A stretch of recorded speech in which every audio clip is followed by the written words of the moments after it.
10분 지나면 가차없이 끊는다. 녹화V 압박 면접 틈새 인터뷰. 서울 부산시장 보궐선거 주자들을 차례로 만나봅니다. 오늘은 더불어민주당 서울 예비후보 우상호 후보 만나봅니다. 안녕하십니까? 네, 안녕하세요. 바로 여쭙습니다. 박영선 후보 상당히 셉니다. 네. 승산 있습니까? 네, 이번 선거의 묘미가 여론조사로만 하는 것이 아니고 사실상 당원 투표 플러스 선거인단 투표예요. 그렇기 때문에 이것은 그냥 여론조사 결과가 그대로 기계적으로 반영되는 선거가 아닙니다. 그래서 저는 조직도 좀 튼튼하고 당원들 반응도 매우 좋아졌고 여론조사도 좀 최근에 급상승세입니다. 그래서 저는 이제 이거는 까봐야 한다 이렇게 생각하고 있습니다. 이제 며칠 안 남았는데요. 경선이 자신 있으십니까? 자신이 있기도 하다가 자신이 없기도 하다가 이게 경선 아니겠습니까? 근데 제가 볼 땐 지금 100% 지는 게임이 아니다. 예, 그래서 이거 의외의 드라마가 써질 수 있겠다. 지금 그런 생각을 하고 있습니다. 출마하실 때 고민이 많으셨을 것 같아요. 결심하게 된 계기 한 말씀 주시죠.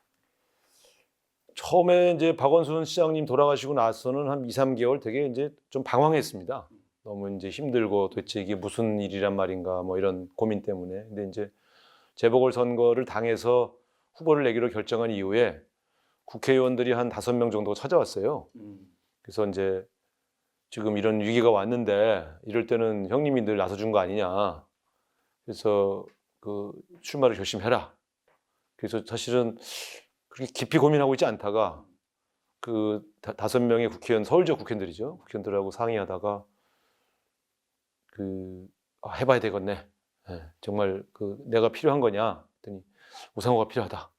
그래서 결심을 하게 됐죠. 출마를 권유한 서울 지역 국회의원 거의 선후배들이겠죠. 그렇죠. 어떤 분들인지. 뭐 주로 더 좋은 미래라는 이제 우리 당내 진보적인 그런 국회의원 모임의 회원들인데 본인들이 이제 굉장히 깊이 고민하고 찾아왔더라고요. 그냥 쓱 지나가면서 떠보는 게 아니고 이건 우상호의 운명이다.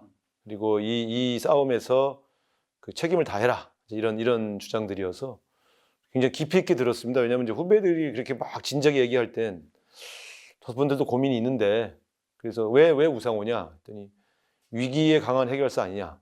그리고 서울시에서 20년 정치했는데 서울시 현안 제일 잘 알지 않냐. 그래서 박원순 시장이 마무리하지 못한 나머지 1년 2개월 그 정책들을 잘 마무리해달라. 뭐 이런 부탁들이었습니다. 우리가 여의도 국회에서는 이제 중진 의원으로서 우상호 의원의 무게감이 사실 어느 정도 평가가 받고 있는데 일반 서울 시민들 중에서는 모르시는 분들 아직 되게 많아요. 네. 어떻게 좀 자신을 소개하신다면 간략히 소개하신다면 뭐가 있을까요? 네, 저는 뭐 대표적인 이력이 87년 6월 항쟁 당시에 연세대 총학생회장, 그래서 직선제 개헌을 쟁취한 사람. 제가 이제 사실은 고등학교 교과서에도 실렸습니다. 그리고 이제 2016년도 박근혜 대통령 탄핵 당시에 더불어민주당 원내대표로서 121석의 의석을 가지고 있으면서 234표의 탄핵 찬성표를 만들어낸 사람. 이렇게 이제 대표적으로 분류되죠. 탄핵 소추안이 통과되는 과정에서 어떤 노력들을 하셨는지. 그게 지금 결과적으로 보면은 이제 새누리당 의원의 절반 정도가 탄핵을 찬성했어요. 처음에 찾아가서 설득할 때는 말이 쉽지 우리 당 소속의 대통령을 우리가 어떻게 탄핵합니까? 이렇게 시작한 그 탄핵 과정이었습니다. 그런데 밤마다 좀 비밀 장소에서 새누리당 의원들을 불러내서 1명, 2명씩 만나서 설득하고 같이 뭐 통음을 하고 얼마나 참 힘들었어요. 근데 그분들이 촛불 시민들의 여러 흐름들과 과정들도 보고 또 최순실 국정농단의 구체적인 사안들도 제가 자료를 다 줬어요. 보더니 이게 사실이냐. 그러면서 되게 괴로워하더니 결단을 주더라고요. 근데 그게 나중에 우리 중진 의원께서도 그런 말씀을 하셨어요. 이게 우상호니까 설득이 가능하지 다른 사람이었으면 만나주지도 않았을 거다. 그러니까 그런 신뢰가 이런 큰 거사를 성공으로 만든 배경이 아니겠느냐. 그래서 우상호 리더십 다시 봤다. 뭐 이런 평가를 받았죠. 어쨌든 세상을 바꾼 사람 우상호 이렇게 기억되기를 바랍니다. 이에 앞서서 87년 민주화 운동의 가장 중심에 서 계셨었는데 이제 그게 한편으로는 아주 이 주역으로 평가되기도 하지만 야 운동권 언제까지 정치할 거냐 이런 평가들도 있잖아요. 어떻게 좀 보실까요? 그러니까 제가 가장 당황스러운 게 민주화 운동을 했다. 그러면 소리 때문에 다시 해야 되겠는데. 잠깐 끊고. 그러면 10분 지나면 가차없이 끊는다. 맞출 수 있을까? 맞출 수 있을까? 당황스러운 게 40초로 그러면 하고 맞춰야지 뭐. 어쩔 수 없죠.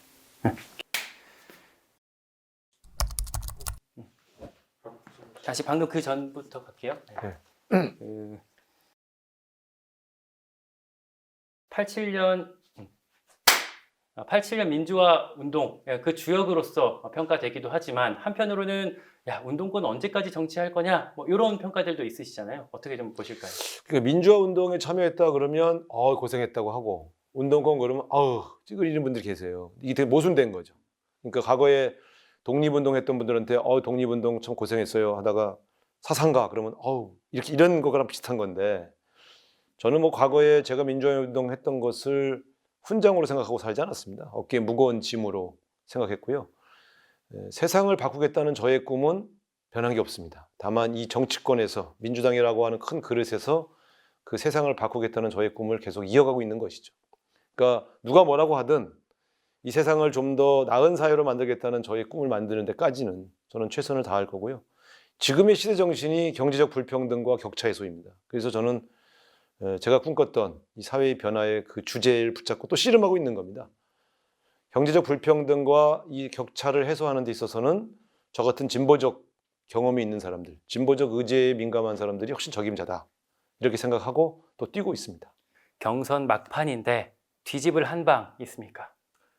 저는 수없이 많은 선거를 치러봤고 도와줘 봤는데요.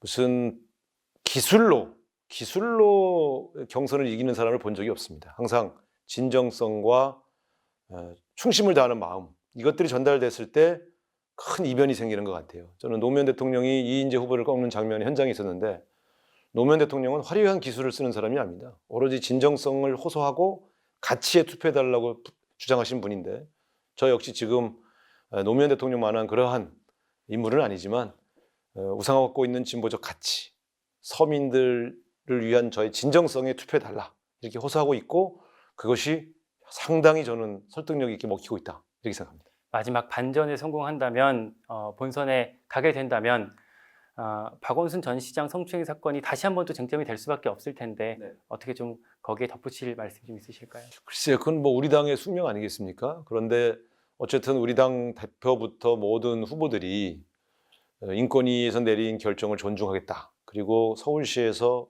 이런 일이 재발되지 않도록 모든 정책을 다 만들겠다. 이렇게 약속을 했기 때문에 오히려 이런 문제를 선거에 악용하려고 하는 쪽이 역풍이 불 것이다. 저는 이렇게 생각합니다. 이 문제는 보수와 진보의 문제가 아니고 대한민국 사회에 만연한 의식과 문화의 문제 아니겠습니까? 따라서 이것을 이용하려고 하는 그러한 진영은 저는 그 국민들에게 썩 좋은 평가를 받지는 못한다 이렇게 생각합니다. 야권에서 이슈화되고 있는 게 하나 있는데 이제 서울광장 퀴어 축제 문제 여러 번 이제 질문을 받으셨잖아요. 어떻게 좀 고민하신 결과가 좀 있으실까요? 아니 저는 그 문제는 그렇게 어려운 문제가 아닙니다. 서울에서 벌어지고 있는 수없이 많은 집회와 시위는 우리 대한민국이 헌법에 보장되고 있는 그 권리에 따라 당연히 보장돼야 되죠. 저는 그래서 만약에 그 집회 신청이 뭐 서울시로 오는 것은 아닙니다만 어쨌든 서울시가 관여하는 여러 가지 광장의 사용과 관련한 범위에서 본다면 태극기 집회도 허락하고 퀴어 축제도 허락해야 한다고 생각합니다. 다만 그 집회나 그 행사가 다른 사람에게 피해를 줘서는 안 된다. 그리고 법이 정한 엄격한 질서를 잘 지켜야 된다. 저는 그런 정도만 강조하고 싶습니다. 또 하나의 쟁점 부동산 맞습니다. 부동산 정책에 대해서 공약에 대해서 한 말씀 주신다면요. 저는 지금 그 부동산 때문에 가장 고통받는 층은 결국 집 없는 서민들 아니겠습니까? 그 집 없는 서민들에게 어떻게 집을 제공할 건가? 어떻게 저렴하게 다시 할게요. 다시 하는 게 없나 이게? 네, 그러셔야 됩니다. 그렇구만. 저는 서민들에게 어떻게 저렴하게 이 집을 제공할 건가의 문제라고 보고요. 그동안 민간이 공급한 과정에서 이 문제를 해결하지 못했기 때문에 서울시가 직접 집을 지어서 공급하는 공공주택 공급 방안으로 해결하겠다. 자, 시간이 이제 30초, 20초밖에 안 남았을 것 같은데 마지막으로 매력 어필. 왜 우상호가 서울시장이 돼야 합니까? 우상호는 민주당을 지켜온 정통 민주당맨입니다. 민주당다운 선거를 칠 사람 우상호다. 그리고 사회적 불평등, 경제적 격차를 해소하는 데 가장 관심이 있는 진보적 의제에 민감한 우상호다. 그리고 문재인 대통령을 지켜서 마지막 이 정권의 성공을 네, 지금까지 더불어민주당 서울시장 보궐선거 예비후보 우상호 후보 만나봤습니다. 뭐 이런 인터뷰가 있어.